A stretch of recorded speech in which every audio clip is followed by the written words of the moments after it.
The wind was sharp that night, colder than it should have been for early spring. A sliver of moonlight broke through the clouds, casting silver streaks over the wilderness like a forgotten stage set for tragedy. In the clearing stood a thoroughbred, tall, regal even in his ruined state, his coat matted with mud and dried blood. A rope, frayed and cruelly knotted, tethered him to a gnarled old tree. He didn't fight it anymore. He just breathed, shallow and quick, his flanks quivering with exhaustion. A pair of headlights cut through the woods before fading into the distance. The truck was gone, and with it, the last human he'd known. The man had muttered something before driving off. "No room for weakness in my stables." He'd spat on the dirt like the act itself could cleanse his reputation, then climbed into the cab, without looking back. Ash's leg throbbed where the bone had nearly pierced the skin weeks ago during a training accident. It had been wrapped once, but not well. Now it bled again. Infection bloomed like a fire beneath the skin. Each time he shifted his weight, pain answered in sharp bursts. The rope dug into his neck if he tried to move too far, and the smell of blood had already begun to carry. Somewhere deep in the trees, a howl echoed, low and rising, answered by another and then another. The wolves had caught the scent. Ash raised his head, ears twitching. Panic didn't grip him anymore. It was too late for that. What replaced it was a terrible, calm awareness. He was going to die here. Not with the pounding hooves of a race. Not with a crowd roaring his name. Alone. Forgotten. But fate, as it does sometimes, chose that moment to change its mind. A soft rustling came through the underbrush. Not the padded footfall of a predator, but something clumsier, breathier. Then a light appeared, dim, flickering, like the timid flame of a dying candle. A lantern. It swung in uneven arcs, cutting patches of gold through the gloom. Ilara stumbled over a root, catching herself just before she fell face-first into the moss. She muttered something under her breath and adjusted the weight of the small satchel slung over her shoulder. Her boots were caked with mud, and her jacket, an old canvas thing that once belonged to her father, hung loosely on her small frame. She had just finished a double shift cleaning the stalls at Maple Ridge, the only stable within walking distance that didn't mind under-the-table workers. She should have been home by now, curled up with instant noodles and an old western on VHS. But she'd heard it. A sound, faint but unmistakable, a horse's cry. And not the kind of cry you could ignore. The lantern's light hit the edge of the clearing, and she froze. He looked like a statue carved from suffering. Every rib showed. His legs were caked in blood and dirt. His head drooped, and one eye was swollen shut. The other met hers, wild with pain. "Oh my God," she whispered. Ash flinched at the sound. The rope held fast as he shifted his weight away from her. She stepped forward slowly, her voice dropping to a whisper. "It's okay. Easy." The wolves howled again, closer now. Her breath hitched. She wasn't armed. She had nothing but an old utility knife, and the guts to be out here in the first place. But she couldn't leave him. She reached into her bag and pulled out a half-eaten apple she'd snagged from the stable's compost bin. The fruit was soft, starting to brown. She stretched out her arm. "Hey, buddy, I got something for you." Ash snorted and pulled back, but the scent caught his attention. His ears flicked. "Yeah," she said. "I'd be suspicious too." She inched closer, slow and careful, every move deliberate. When she was close enough to touch him, she saw the branding scar on his flank, a custom emblem used by only one breeder in the county. Her chest tightened. She knew that mark. Everyone did.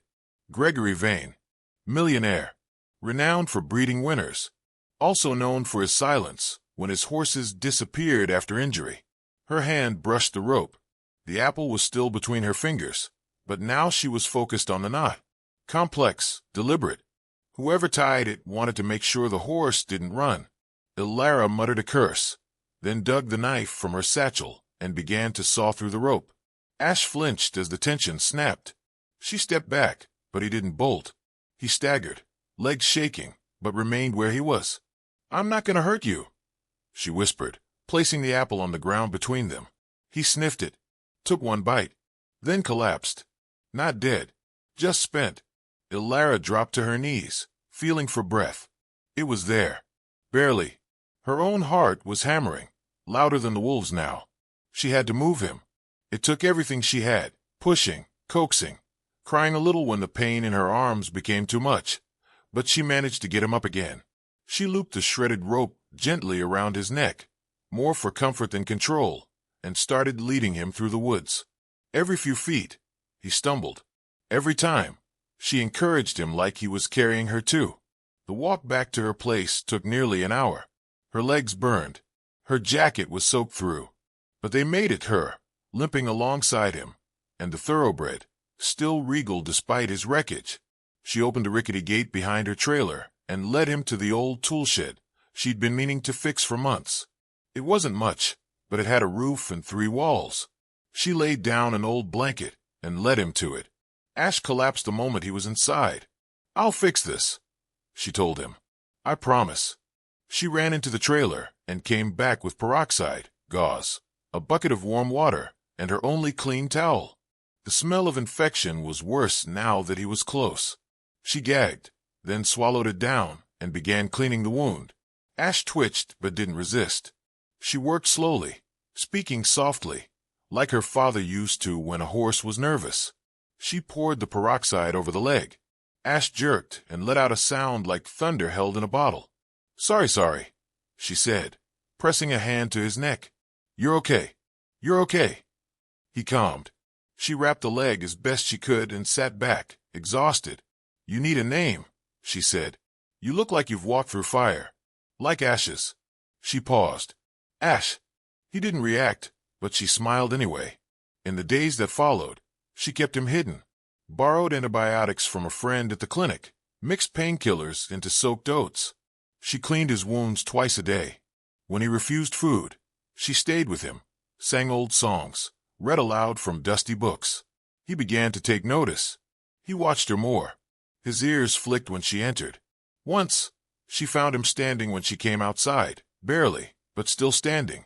A week after that first night, she opened the shed door and found him upright, alert. His eyes met hers with something new. Recognition. You're not giving up, huh? She said. Ash stepped forward. Just one step. But that was everything. She sat in the grass and watched him eat.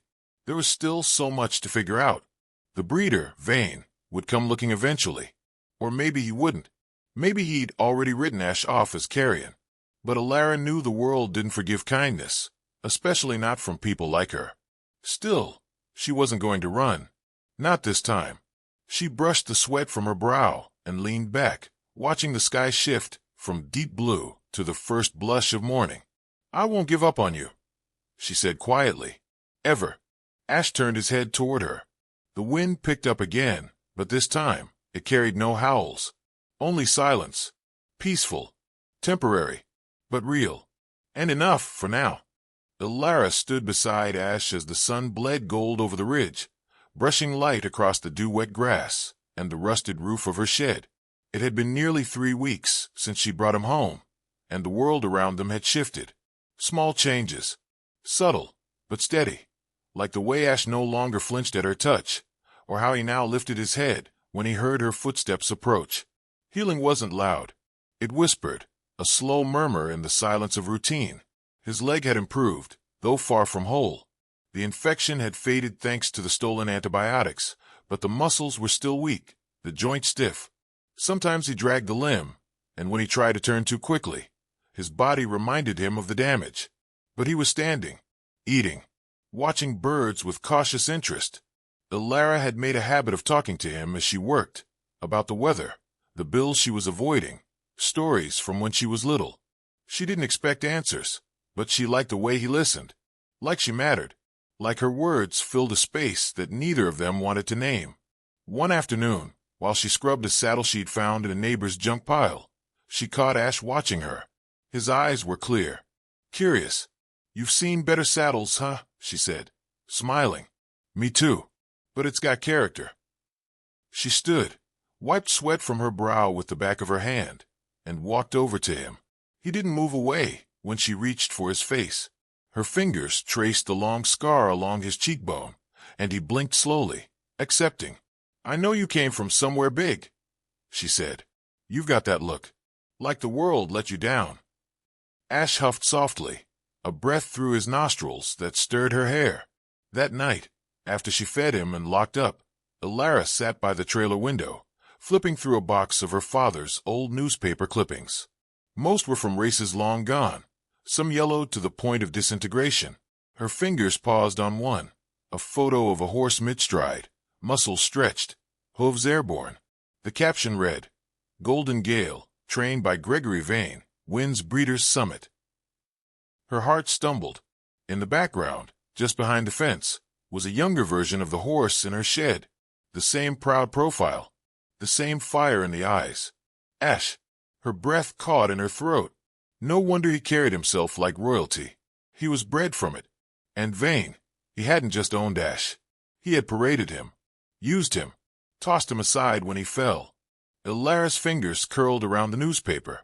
She wanted to scream, but there was no one to hear. The next morning, she packed a small bag and made the trek into town. She needed more gauze, better feed, and answers. At the public library, she found the old racing registry books, pages of names, bloodlines, stats. Her hand trembled as she traced the records. Ash of Gold, foaled 4 years ago, direct descendant of Golden Gale, owned by Gregory Vane. No record of sale, no reported injury, no official retirement. It was as if he had vanished. A chill passed through her. Back at home, she moved with more urgency. She patched the fence around the back acre, repaired the broken door to the tool shed, and built a makeshift obstacle course from buckets and logs. If Ash had any chance at recovery, he needed movement, purpose. The first time she led him through the simple circuit, he limped and resisted. She didn't push. Instead, she walked beside him, encouraging, soft. The next day, he followed her. Not perfectly, but without fear. Each step was a protest, a memory of pain. But he moved. Together, they circled the patch of land again and again. Days passed. Her body ached from labor. Her bank account withered. She skipped meals. Sold her bicycle. Still, she showed up every morning, offering oats and praise. Ash responded in kind, with small victories, lifting his leg more confidently, picking up a light trot, tossing his head with a spark of pride. One evening, after a long session, Elara collapsed in the grass, laughing breathlessly. Ash stood beside her, nudging her shoulder with his nose. She turned her face toward him and whispered, "You're getting your fire back." The wind carried the sound of tires on gravel. She sat up. A black SUV rolled to a stop at the edge of the property. The windows were tinted. Elara's heart thudded against her ribs. The door opened, and a tall man stepped out, dressed like money, pressed slacks, leather boots, a coat too clean for dirt roads. Gregory Vane. Even from a distance, his presence carried. Sharp, composed, like a knife dressed in silk. "You must be Elara Bell," he called, his voice smooth as varnished wood. She stood slowly. "Who's asking?" He smiled. "A concerned party. I believe you're harboring something that belongs to me." Ash had gone rigid. He stood behind her, his ears pinned, muscles tight. "You mean the half-dead horse you tied to a tree and left for wolves?" Vane's smile didn't falter. "A regrettable misunderstanding. I assumed nature would handle what medicine couldn't. He was no longer viable. He's alive, and he's healing. Which proves nothing except your misguided optimism. Return him, and I'll forget this trespass." Elara took a step forward. "You don't own him anymore.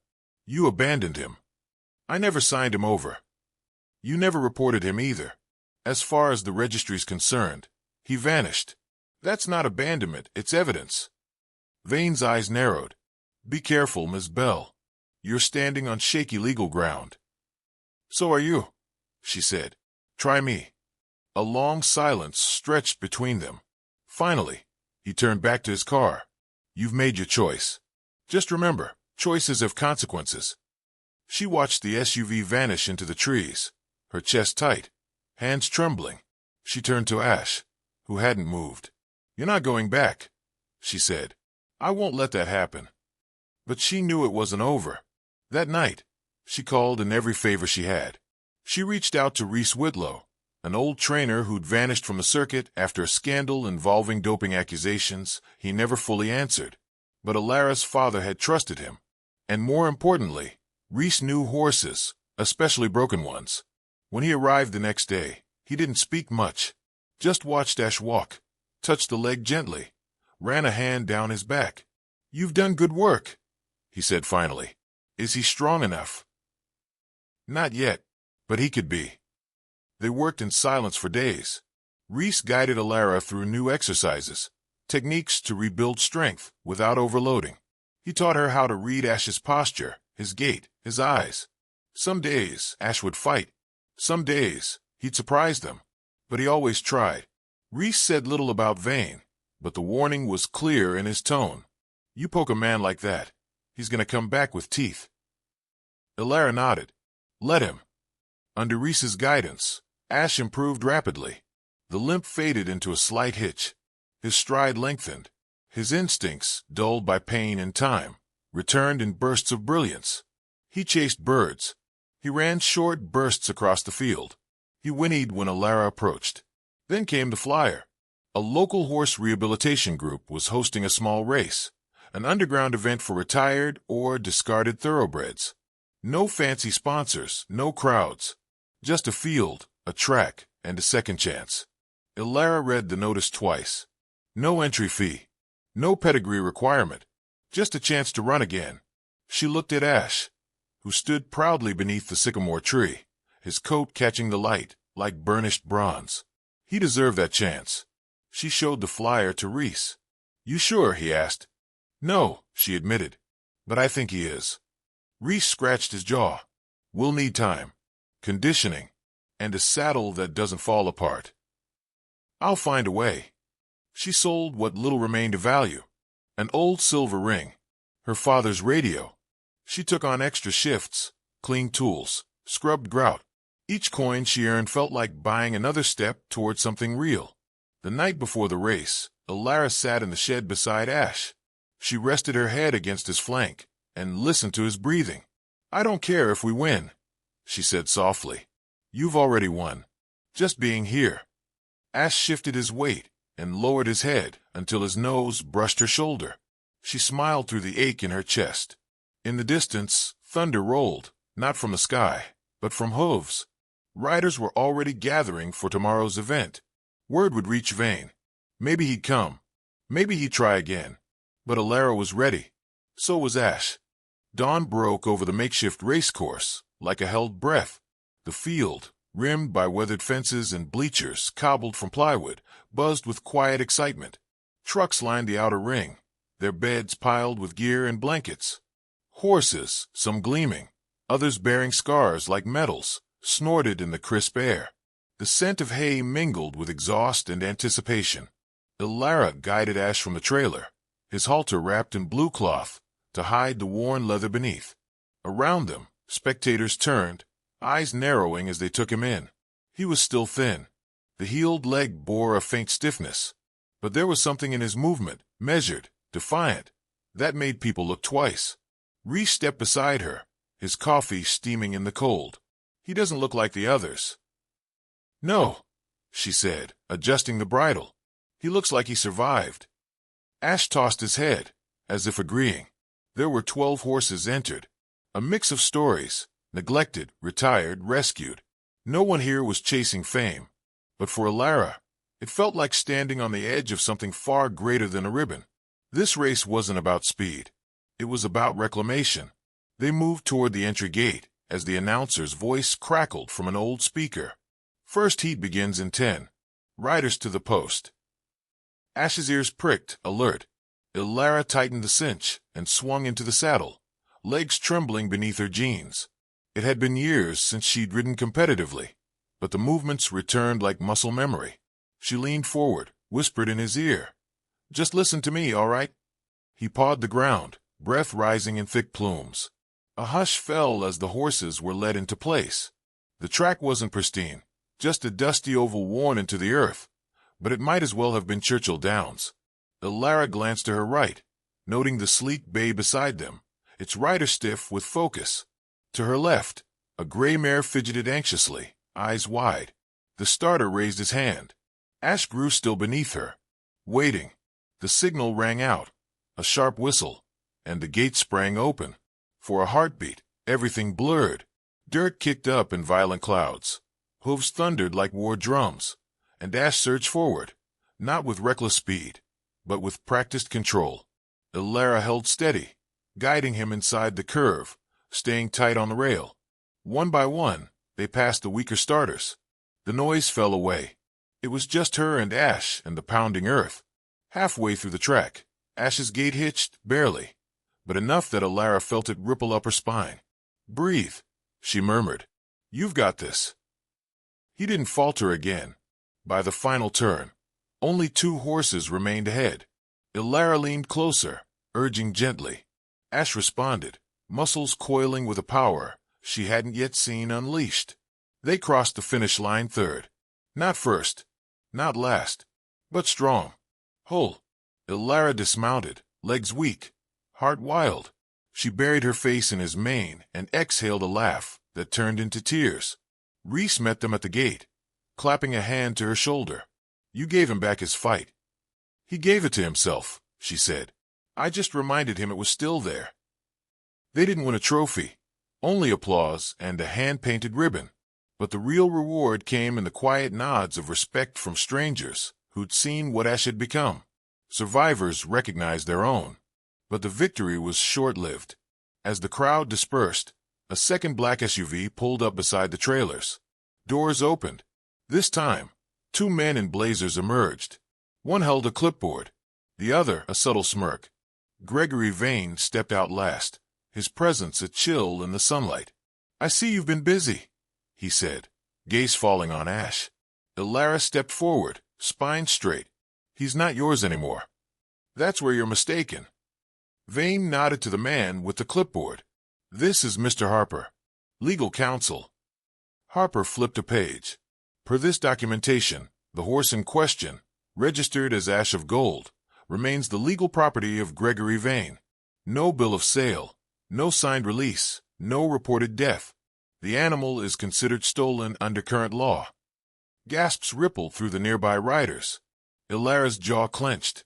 "You left him to die." Harper barely blinked. "Not relevant to ownership. Mr. Vane is willing to drop charges if the horse is returned immediately." "And if I refuse?" Vane's smile was cold. "Then you force my hand." Ilara looked at Ash, who stood quietly, watching. She thought of the nights by the fire, the long walks through the field, the way he leaned into her hand when storms passed. She turned back to Harper. "He's not property. He's not a thing.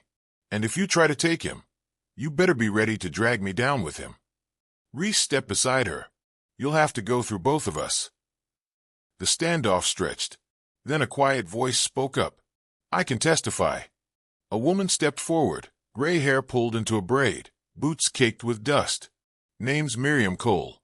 Used to work on Vane's estate." Vane's eyes narrowed. "You were dismissed months ago."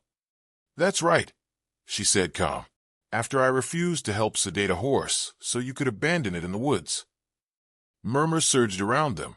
Miriam handed Ilara a folded paper. "Vet logs. Photos. Witness statements.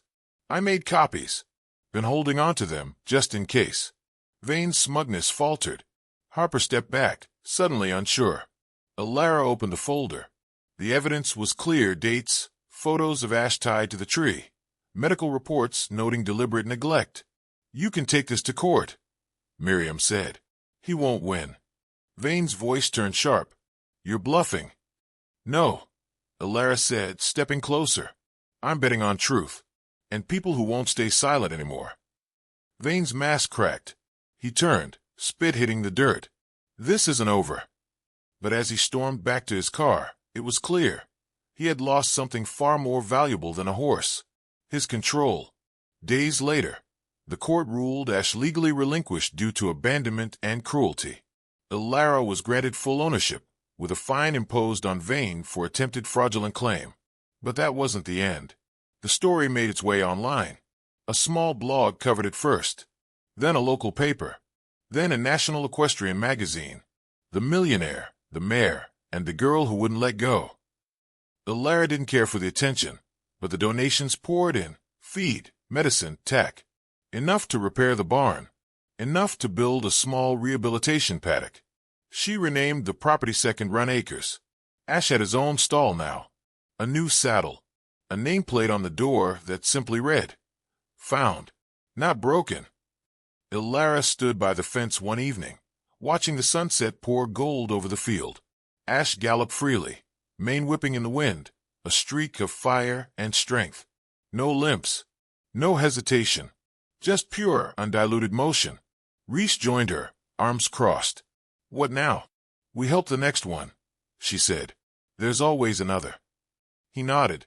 "You've got something special here." "No," she said, smiling softly. "We do." In the distance, a trailer pulled into the lot.